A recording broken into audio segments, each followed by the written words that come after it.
You're listening to America's Diesel Podcast. Have you guys been following the whole submarine thing? Very, very little. Same. I don't think anybody can follow it. It's missing. I know. That's a good one. I'm proud of you. Yeah, that was a good one. That was it?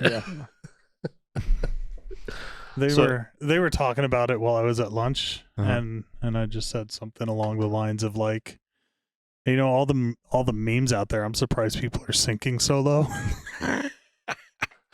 So, forewarning anybody listening to this right now, this is being recorded on June 21st. And as of this recording, they have, like, the people in the sub apparently have probably what, like, isn't it a 12 day? or 14 hours left or something like that. So, if they're underwater, because I did read something today where it could be surface, but the way that those subs sit and like with the water, like it's super hard to even see, and it won't come up on like a boat's radar because of like how it sits in the water. I'll do you one better. You can only open it from the outside. No. So even if they make it up to the top, they're still trapped. No shit. Who does that? What a great design. Who does that? Someone who operates a sub with a... Probably the same people who built this room. Yeah. Because if that door locks, we're stuck inside. Yeah. The same guy who used an off-brand PS3 controller to control the sub going... Is that seriously what it is? Yeah. Oh my God. It's like a Walmart brand... Like it's like a Logitech. Logitech, yeah. Yeah. Unbelievable. I mean, to be fair, Logitech makes good stuff. They make great keyboards for my keyboard at my desk above water. Yeah. Would I trust my life on it? No. Absolutely not. Would I trust 5 other millionaires' lives on it? Sure. Fuck, why not? That's maybe one of the things that I would not do. Well, maybe two. There's a second one that I might not do, but I definitely, you'll never find my ass in a submarine. Like that's not happening ever. The second is kind of is I don't like I like the idea of helicopters, but I don't like helicopters, and I don't ever want to be in one. Oh, it's a rotating experiment. They're all experiments. Have you seen They're like all experiments, dude. but like it shouldn't fly. Dude, helicopters should not fly. What do they call it? The auto rotation, where they try to land it when they don't have an engine and shit. Yeah. Dude, that no, fuck that. Like I would go in an Alaskan bush plane, and I know there's like been news of like a couple of those going down recently, but I'd feel safer in that versus a helicopter. Yeah, like even if I was like dying on a mountain, I'd be like, where's the truck? I don't want that helicopter. I've been in one and I didn't enjoy it. I mean, they're cool. It's a cool idea. Helicopters are badass. I mean, helicopters are cool as shit. Yeah, they're cool, but I don't ever want to be in one. Yeah. Yeah. Let's get this intro out of the way real quick. We're going to talk more about the submarine real fast here. This week's podcast episode is brought to you by Fuel Bomb Diesel Additive, an additive designed for diesel enthusiasts, made by diesel enthusiasts. Ben, take it away. Hell yeah, dude. So this is our in-house Fuel Bomb fuel additive for your diesel truck. Our biggest thing here is making sure that you can pretty much always have diesel additive on you all the time. You've got a lot of other additives out on the market that they have, anti-gel in there all the time. They have cetane in there all the time. They end up being big and bulky bottles. Our standard everyday diesel fuel additive is 1 ounce per 32 gallons, and that's its main job is to make sure that your fuel system stays lubricated and prevents the formation of algae. And it should also help you in colder climates too. Should definitely help you in colder climates. Along with cleaning your fuel system and maintaining it, it'll also help you bump that cetane number up for a more efficient burn of your diesel fuel. And if cetane is just what you're after, there's the Fuel Bomb Hellfire, which is our straight 8+ cetane enhancer. Yeah, and you guys asked, and we brought them back. We did go away from the bottles that didn't have the measuring little parts in there. We brought them back for you, so now you can measure out your 1 ounce per 32 gallons for the F-Bomb or 4 ounces per 32 gallons for the Hellfire. Both these additives are available on our website, dieselpowerproducts.com. Now let's get back to that episode. This is Ben, Tyler, and Corey from America's Diesel Podcast coming to Spokane, Washington. Again, today is June 21st. The sub still has air. This is going to come out after we find out what happens. Yeah. We don't know what happens. Okay? We might never know what happens. We might never know what happens, but... Did it ever really exist? We'll get to that. Okay. You can find us on Google Play, SoundCloud, iTunes, Spotify, and we listen to podcasts. You can find us by searching America's Diesel Podcast. Make sure and check out our TikTok, Diesel Pop Products TikTok. We are going hard in the paint on that. We also do have our Instagram page for the podcast, which we do go live on Wednesday around 5 p.m. Have a beer with the boys, talk a bit of shit. And we have our Facebook group, America's Diesel Podcast, the group. 3 questions you must answer. I am going to read one person's answers on here because they were freaking immaculate. Tyler, reviews. Oh, yeah. Keep those reviews coming in. We are moving up the ranks. We greatly appreciate it. Leave your 5-star review on any of the platforms that Ben mentioned earlier. Screenshot that and send it to podcast@dieselpowerproducts.com. Make sure you include a picture of your truck and an address so we can send you a sticker when we get them in. Correct. If you need parts for pickup, make sure and check out dieselpowerproducts.com. See that quick ship logo. It's guaranteed in stock, ready to rock. If you have any questions, contact one of our knowledgeable sales technicians that will get you the best tech support in the industry. Make sure to let them know you're a podcast listener. You don't receive anything monetarily, but should something happen to your order, we do play favorites and we'll get that taken care of. If you're placing an order online in the order notes section, write the word podcast. That we can tally up the orders at the end of the month. Let the guys know to pay the bills that we're down here helping them pay the bills because money makes the world go round and microphones ain't free and shit. Yeah. So back to the submarine. My favorite part about the whole submarine thing is there is a guy on the submarine that's called Mr. Titanic. Is it an electric submarine? I assume so.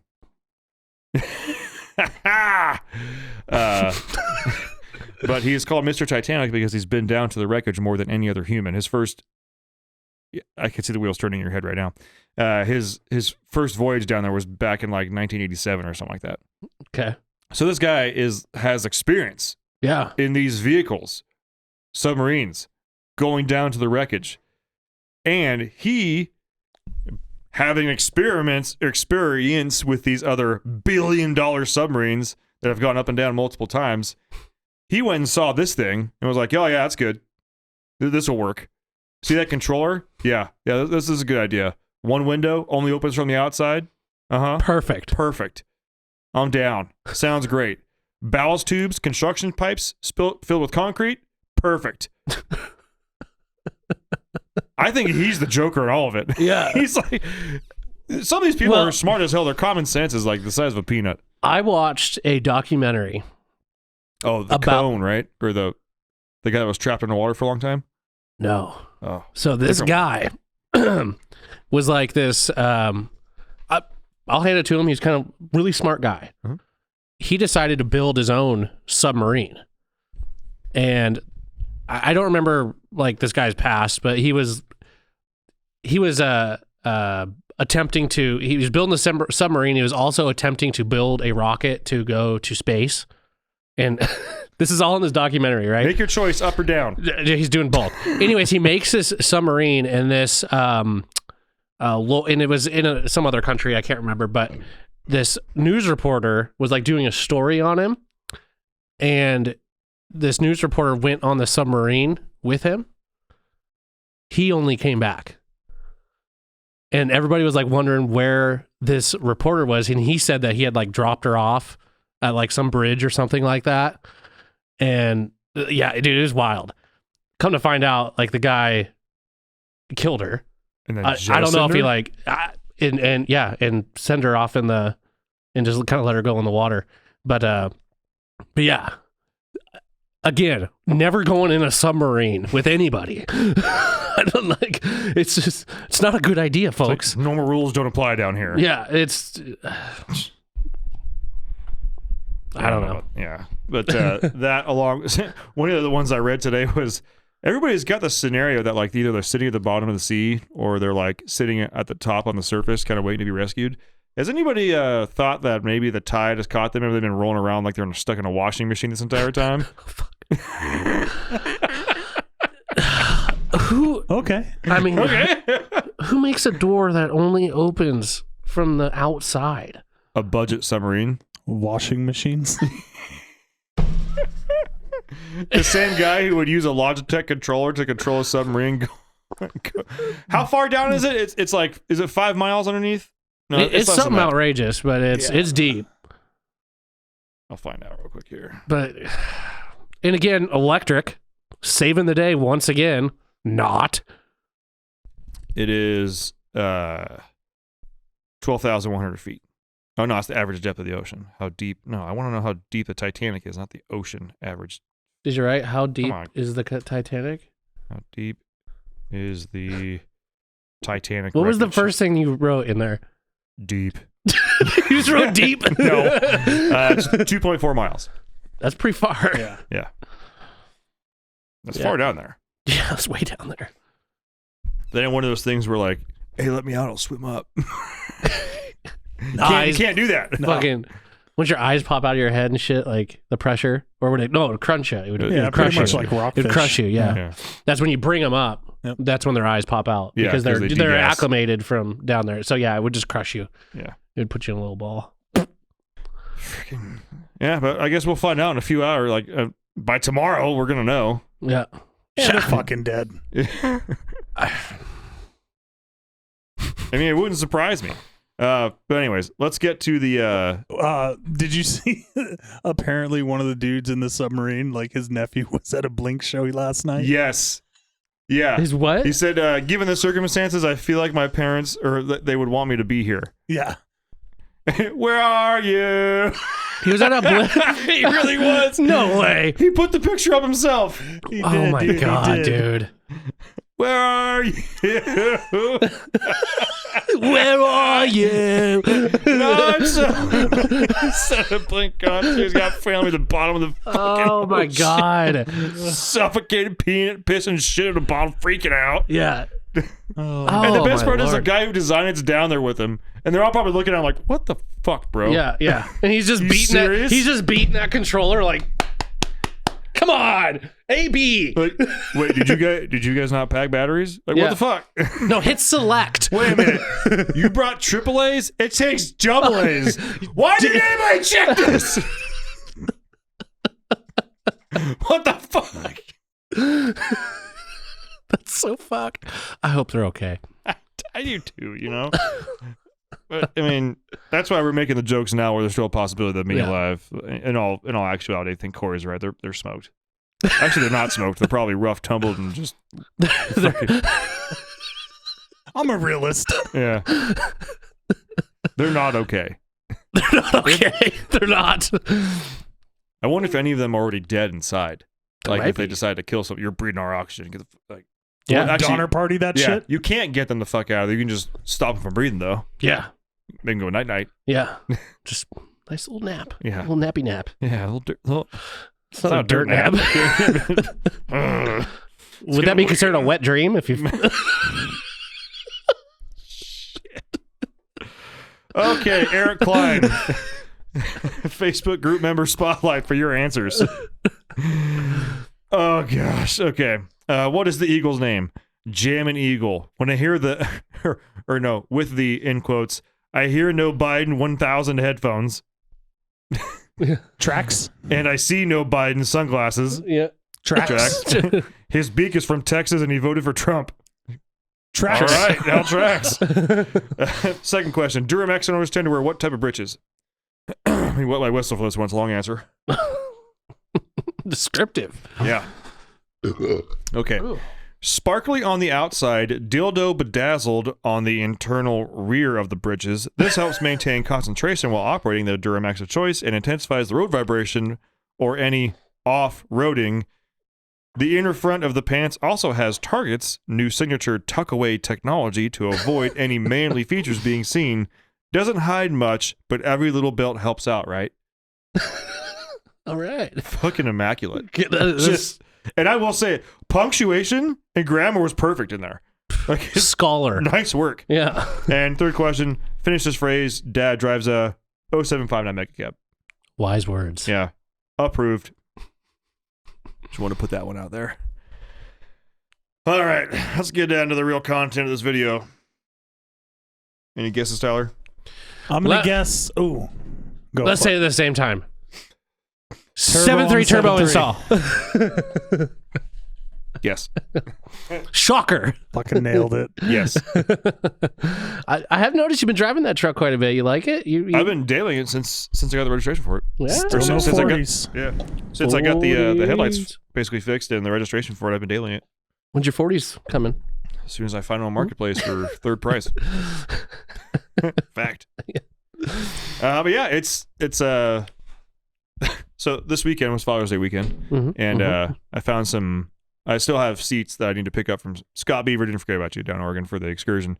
But I found, since it's an extended cab, they use kind of different seats. But I happened to find some locally out of a gasser that had barely any miles on it. Leather's not in great shape, but the foam is perfect. So I'll just throw seat covers on there.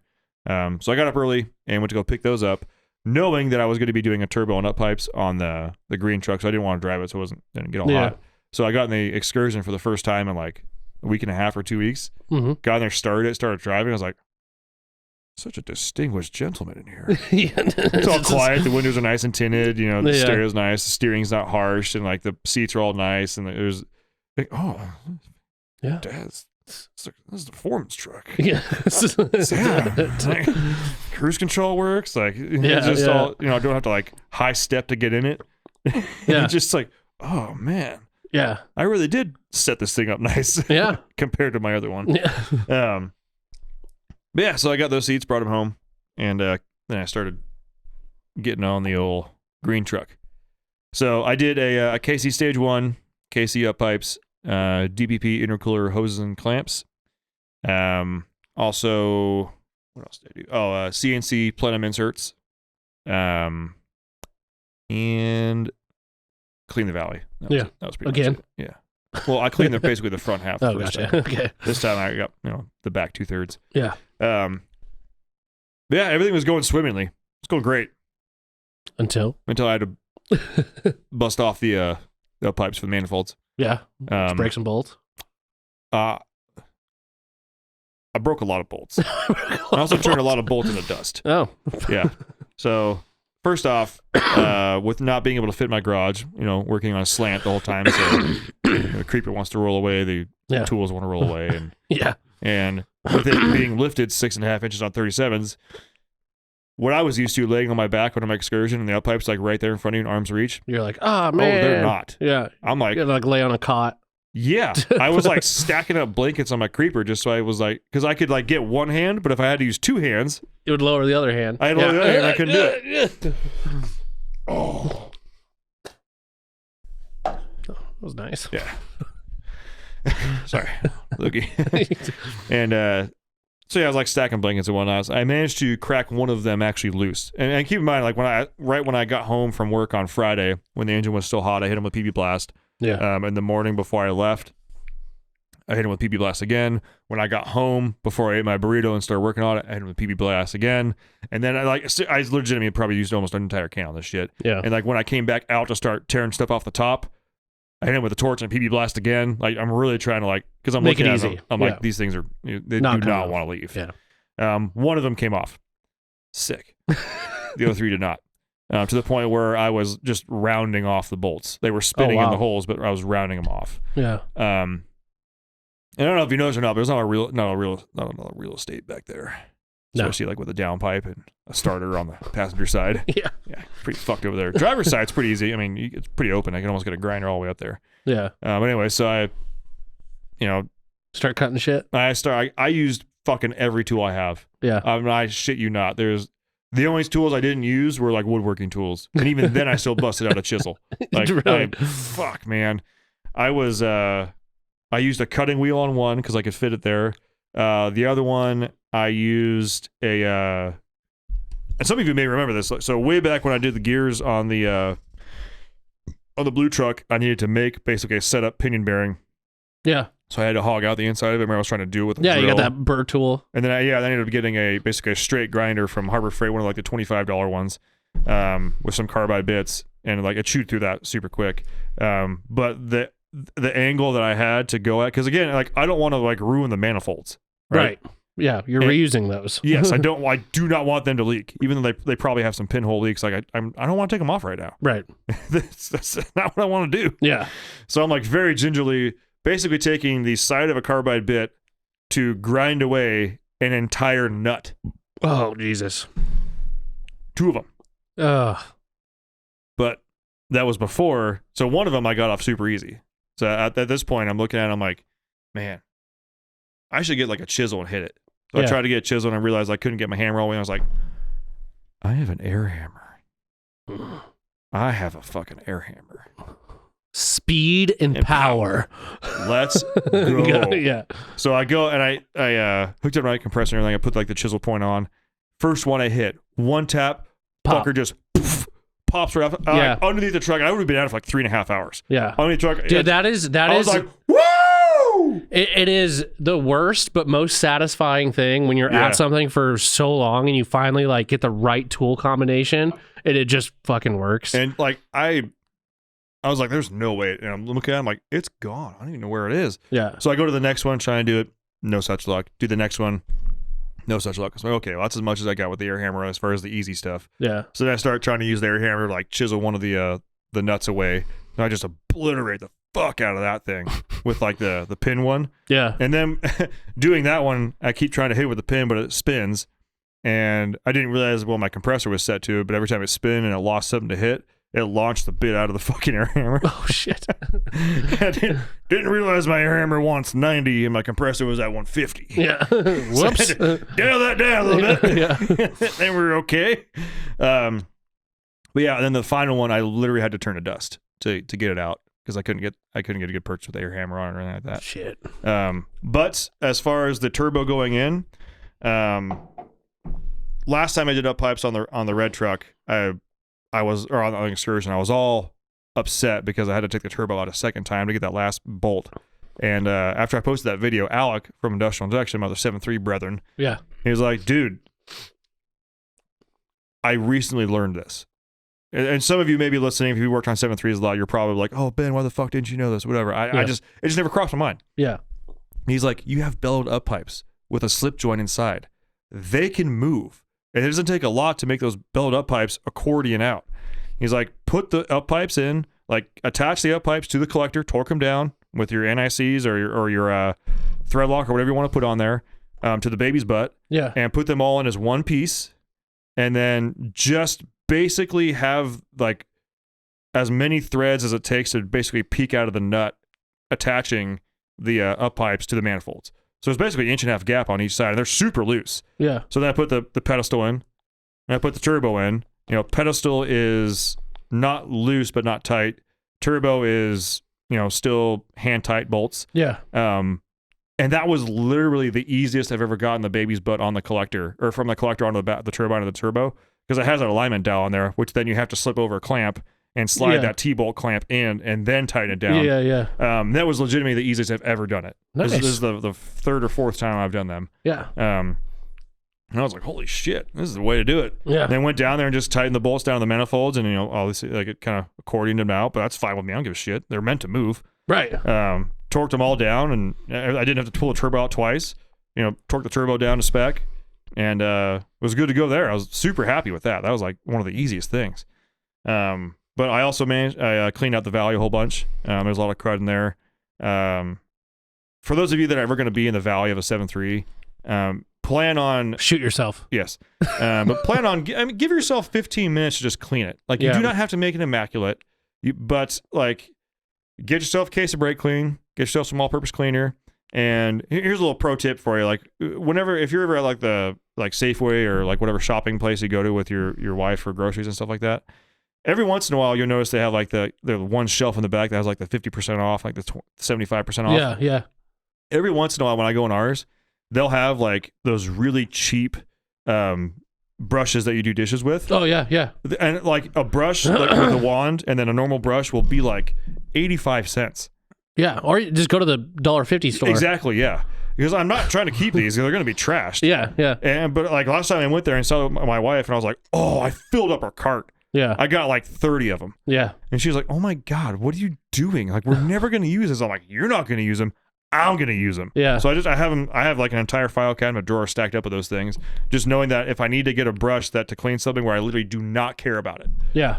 I just use that. Well, do you know what I have that I lost a piece for and that you can't buy it separately, and I'm super pissed off about it? But I bought one of those Dremel cleaning brush things. uh-huh. It's like it fits in your palm and it has different like attachments. One's like a bristle brush, Yeah. and then one's like an SOS pad or whatever. Mm-hmm. I lost the freaking adapter for the blue like SOS pads, which I'm super irritated with because they just Velcroed on, but it just kind of threaded on.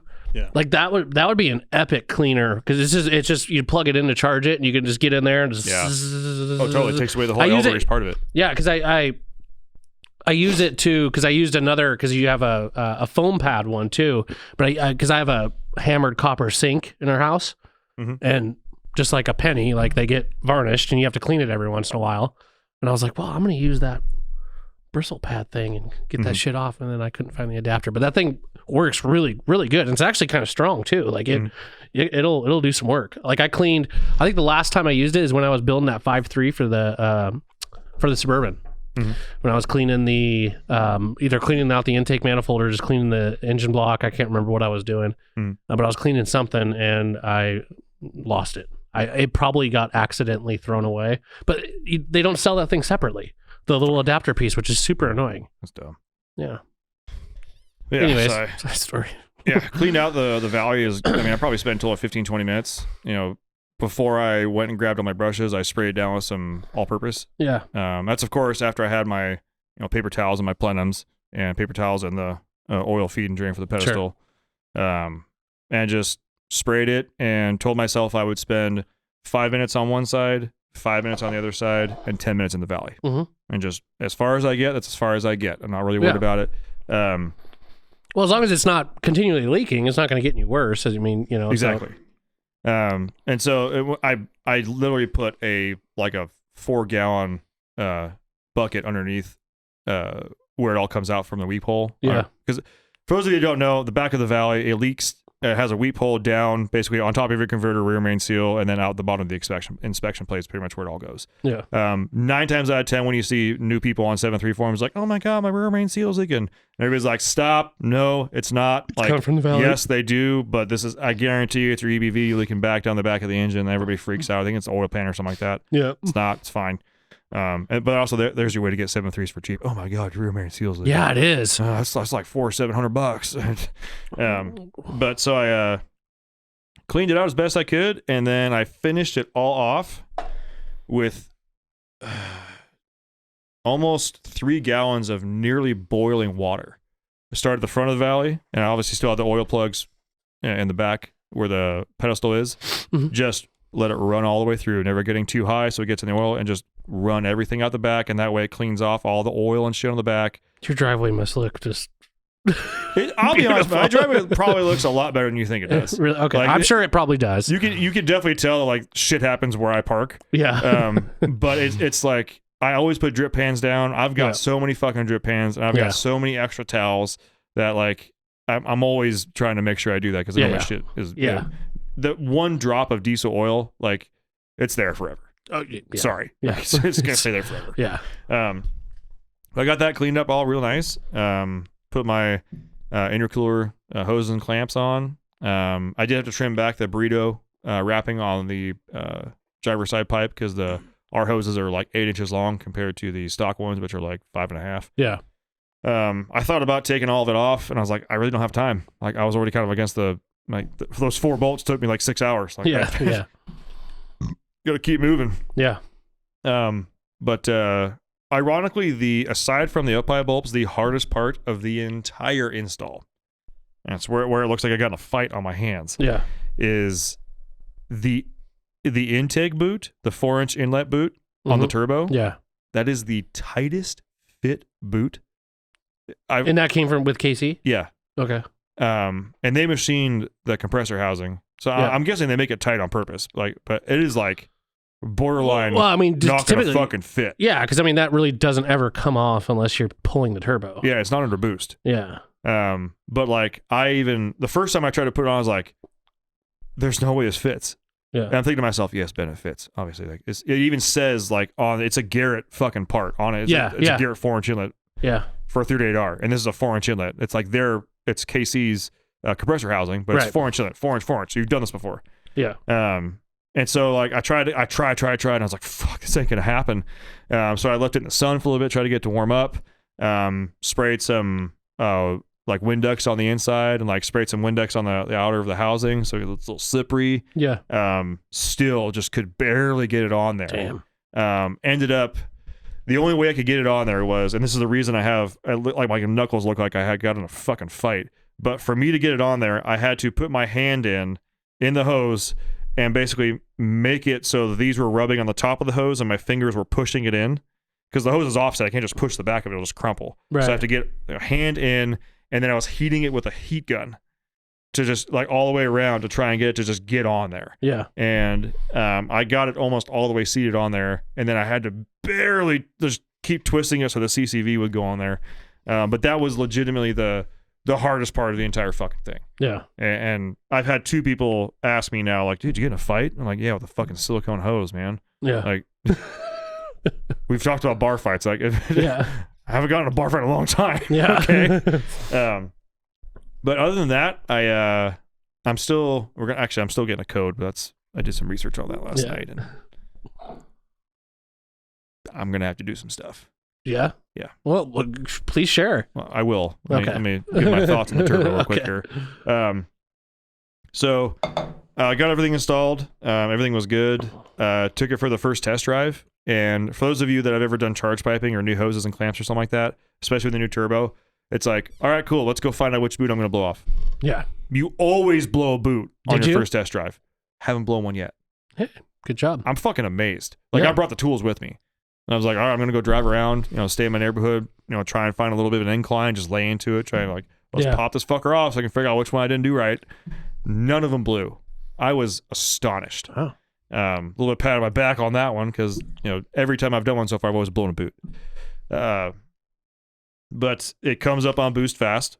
That thing spools up lightning quick, which it should. It's a stage 1. Yeah. It should. Basically, it's like really. bump over stock. Yeah, it's basically the maximum size of injector on that is, I think, a 180/30. Yeah. Like Corey, maximum. pull up that turbo so we give the people a price on it. Yeah, give me a second. I'm just telling people that live's going to be late. Oh, is everybody freaking out right now? No, I know them. Yeah, they will if you don't tell them. Freaking kids. Or Ben, Ben, pull it up. Yeah, KC stage 1. I'll pull it up right here. KC stage. Fucking pop-ups. One of the most annoying things is when a pop-up comes on a website and it's your own fucking face. Like, get that pop-up out of here. I'm like, God, it's me. Let's see. KC stage 1 for 7.3. Bam. Yeah, so it's a 63, 68. Ported housing. The standard runs the 1190. If you get the polished, it's 1440. I did not get the polished. But it comes with, the turbo itself will come with new O-rings, compressor outlet O-ring, which a lot of people don't include. The wastegate actuator is actually really nice billet unit. Yeah. But other than that, yeah, it's a 0.84 AR housing on there. Yeah, maximum injector size 180/30, and that's what the biggest injector I will go on either of those trucks is a 180/30. Yeah. I've always toyed around with the idea of doing hybrids, but after doing just more research on my own, and honestly listening to our injector episode again, which I think was number 125 if I recall correctly.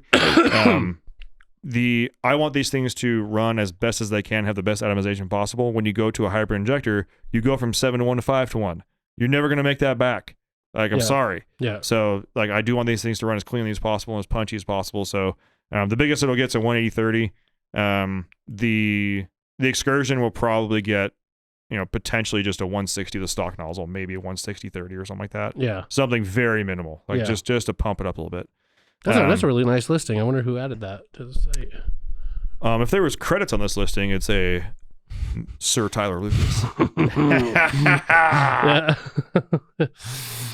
Also, sorry, California, no shipping there. Yep.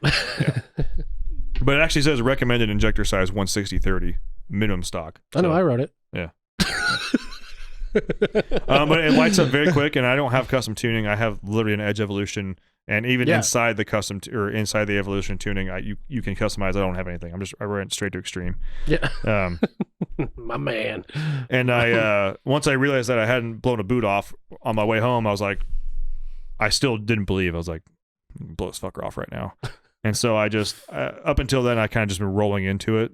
And like letting off before it shifts because I know my transmission. Like, again, my torque converter is older than the truck. Torque converter's from a 96.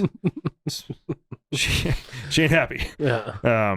So when you get your 40s for that thing, can we light the fuck out of those tires. Oh, 100%. Okay. No one should have these tires. They Yeah. should be shot and killed. Like Good. they need to be put up to pasture. Good. I fully intend on melting them the fuck down. Hell yeah. Yeah, we'll video it, but yeah. And I mentioned that to Jesse, the sales guy, because he's like, "Are you really putting 40s on there?" I was like, "Yeah, I don't know. And basically, whatever I can find." He's like, "What are you doing with your old tires?" I'm like, "Jesse, the reason I'm getting rid of these, they're from 2004. Like Yeah. they're old." He's like, "I just literally just need like rollers for to like get." Well, they're around going the to be shop." bald. Yeah, to get around the shop. I was like, "Well, I plan on melting them down, so you can have two, and the other two, if they hold air, you can have those too. But those ones are going to be like Yeah. really bad summer slicks. Yeah. Like they're gonna show color. Yeah. I want to blow them up. Yeah. Like, yeah. that's what my goal here." And he's like, "All right." I was like, "I'll take two of them." I was like, "Cool. Well, whatever doesn't pop, they're all yours."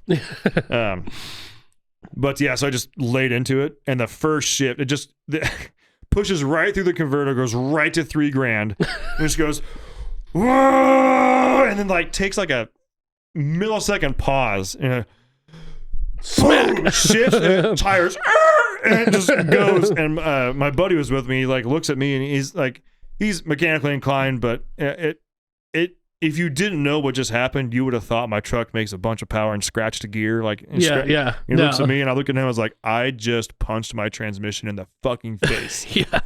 He's like, is this supposed to be like not even close?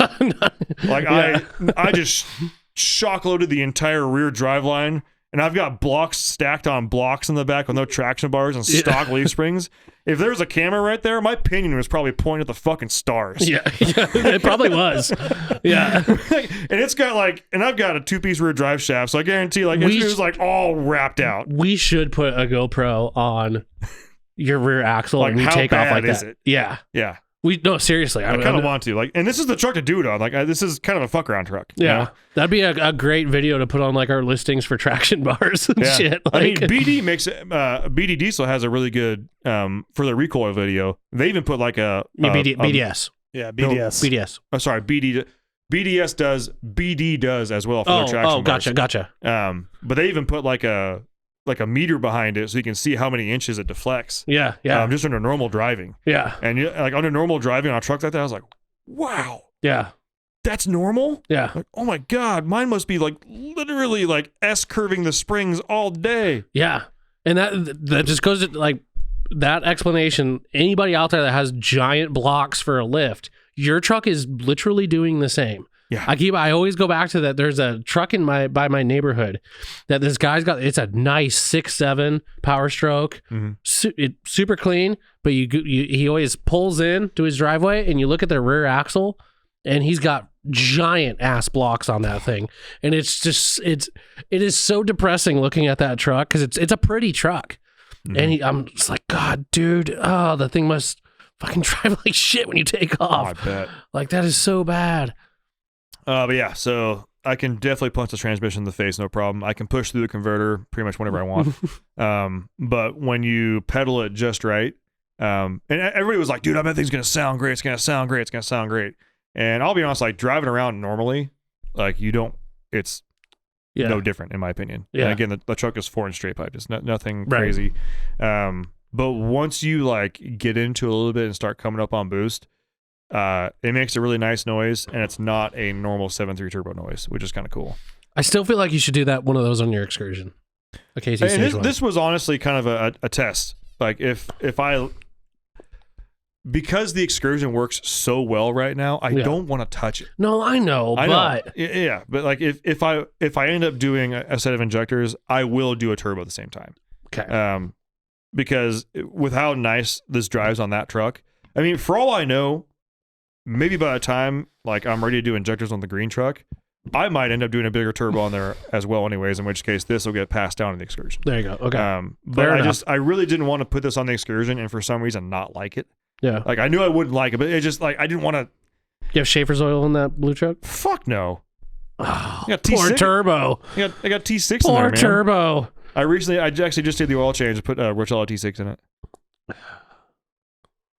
Poor turbo. I'll be honest. No, I know it's a Journal Bearings turbo still, so I mean Yeah. it's fine. I'm Well, sure that it's fine, and the- but That's again with the same reason why I'm using freaking O'Reilly's premium ATF in there right now. well, yeah, Is like I know I'm going to be back in there doing stuff in the near future. yeah. So like I don't know what. Actually, I do know what oil was in there before because they had a jug of it sitting in the back seat. I think it had Dello or something. Chevron. Yeah.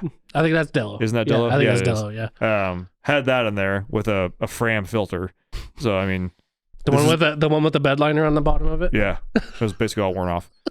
So this is basically, it's like a half step in the right direction. Yeah. I feel like if I give it Schaefer's, it'd think it was like out of the woods. Like, oh, this guy likes me. I don't want to know who likes me yet. Yeah. I want to know I'm still beating the fuck out of it. I would tangent real quick. Huh? Oil filters. Mhm. Do you guys remember when they started? So I remember when they started putting the grip on the Frams, Oh, it's a huge, and then Huge. you want the next thing? the 3/8. Yeah. Yeah, that was like, oh my God. But you know what the stupid thing is with that? When you have an oil filter wrench, you don't use any of it. Right. Like you slide the oil filter wrench Yeah. up and you know, I've always used like the band type oil filter wrenches. I would never grab because you look at the, like, especially ones with the socket, Mhm. and it's painted over it. So I'm like, okay, the socket's not going to fit. And then it's like this rounded, like there's like not even enough grip on the socket part of the filter to even like get a good grip on the kind of stupid. I'm a strap wrench guy. Oh, I like to have options, and that's why I run AFE filters, because they do have the 3/8" ratchet do they? portion on the bottom. Yeah. Yeah. Oh, wow. And also, for those of you that know, and you may be thinking, oh my God, Ben, why would you run AFE filters? Little known fact, or possibly now known fact, AFE filters are rebranded Baldwin filters, and Yeah. Baldwin filters are like elite. I use as far as oil filters on every one of my Cummins I've ever Napa owned. Gold No, factory. Mopar. Oh. Mopar filters. I would run a Ford one if I got better pricing on them. I don't. I just like the color of them. Yeah. But I mean, for obviously we do get discounts beyond this side of the table here, Yeah. but like I can get a 6-pack of oil filters, which I need because I've 273s. Well, speaking of, we're talking about oil filters. You know what's funny? Huh. Oil filter for my truck is like $9.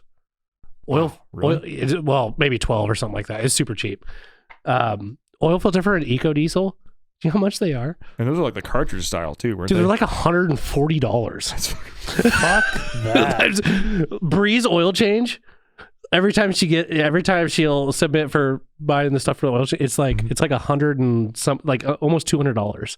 She's like, "What? Did this go up?" I'm like, "No, it's just the price of the EcoDiesel oil filters. That's the oil filter is more than the oil." That's why I got me a 6-pack of AFE Yeah. filters. I also run Yeah. AFE fuel filters too, which I like too as well. Again, rebranded Baldwin I stuff. won't say where I get my fuel filters from. Oh, start to the D. Yeah. Yeah. They're freaking expensive on the 5th gens, man. I bet. Is your- But yeah, sorry, I Yeah. didn't mean to cut you off. no, I was just saying that there's 2 of them, so it's kind of a pain in the dick. So to round this out, so the next adventure with the green truck. So I still had some codes popping up.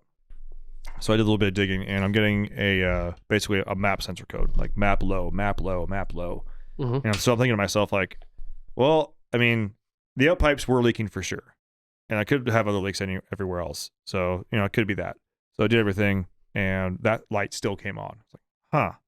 So good thing, I have obviously the other truck, and I Yeah. have my OBD2 reader Reader. with forescan. Foreskin? Foreskin. So I got on there and checked voltages and whatnot. Everything looked fine. And then I grabbed the sensor out of the Excursion and put it on there, just to double check. Like Yeah. I have it in my, it's 2 volts in a hose clamp. Easy enough, Easy enough. Same thing came up, but I managed to refine the codes down to just 1. Good deal. And for those of you that hear the code I'm about to say, I know exactly what's going on. But it's a P0107, which is basically alludes to a barometric pressure sensor. And in Ford's infinite wisdom, for the late 99s, the barometric pressure sensor is built into the PCM. Hmm. If you get a code for it, the only time you get a code for it is if it's not working anymore. And they're known to cause hard shifts, Oh my God. which is what I'm experiencing right now. Because it doesn't have any idea of That's so basically what altitude stupid. it's at right now. And the only way to fix that is to get a new PCM.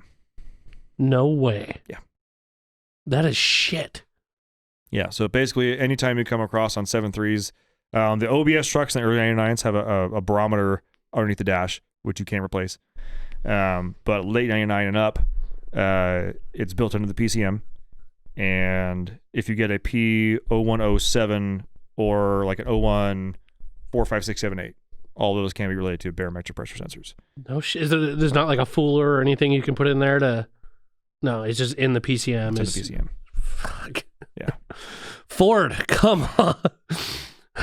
But yeah, and I started watching more videos on it and stuff like that, and yeah, just the end result is always you gotta get a new PCM. It's just it sucks, but that's kind of the way it is. And so How much are PCMs for that?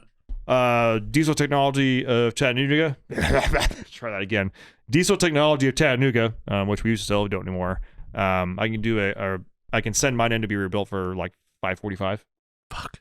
So I'll be honest, I'm not saying $545 is cheap, but until Diesel Technology of Chattanooga came around, to get a PCM done was like $900 to $1,000. God, so outrageous. And they're probably just like tearing it open and like fixing like a solder or something somewhere. They rebuilt the whole thing. So it's and at the end of the day, like if I was better at computer board circuitry. Oh, I wish I was. Yeah. Like if I took it to like an old school computer shop and just said, hey, anything, that has like an oscilloscope and all sort of kind of stuff, like anything that's just wrong, fix it. I don't need you to change anything. Just if it's broken, replace it. Yeah. They could do it. But then because they don't know what normally goes wrong on those things and why it goes wrong, they wouldn't know how to make it any better.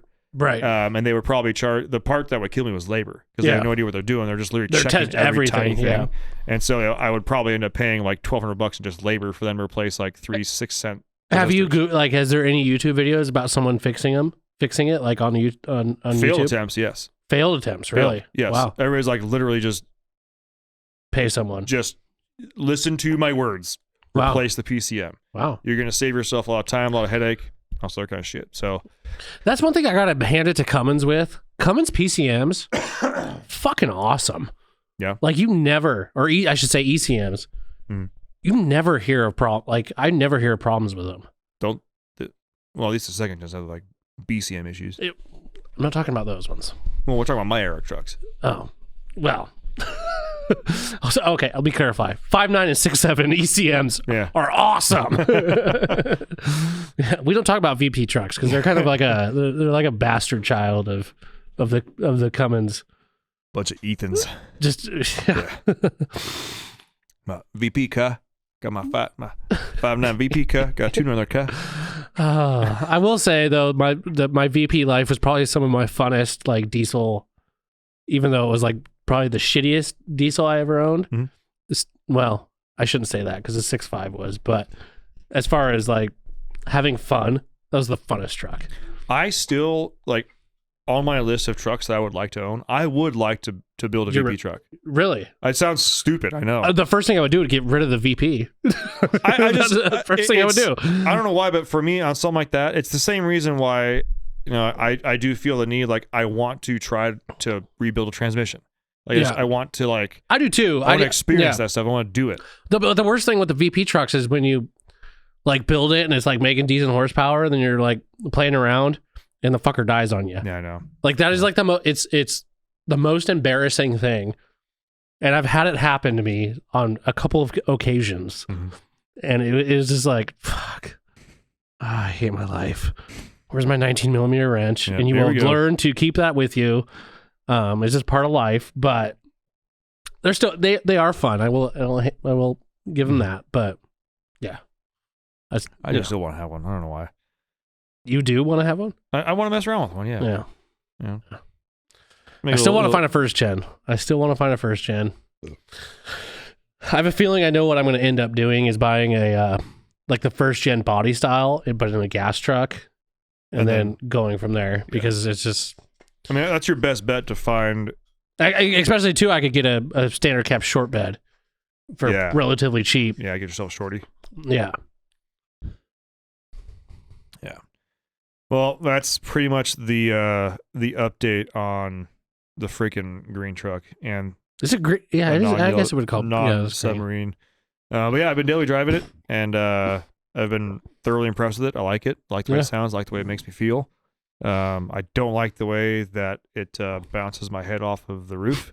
Rides like absolute shit. I'm sure tires will help that. But 40s will help that a lot. You'll get a lot more sidewall. I know 40s will, but I will say this is a little foreshadowing Yeah. for both me and Corey, but we are going to have Randy from BDS on the podcast in the near future here, and there's a good chance that it will be going down to a 4-inch lift. It's more usable that way. Yeah. Like, I still think I might keep 37s. We're still putting 40s on it. I might. I don't give a shit. But that being said, I think I might. And again, I'd have to bust out my sheet. But last time I checked on it, if I regear it, No, we're not doing that. I'm going 430s. You're not doing it. You're putting 40s on it and not gearing it. I can't.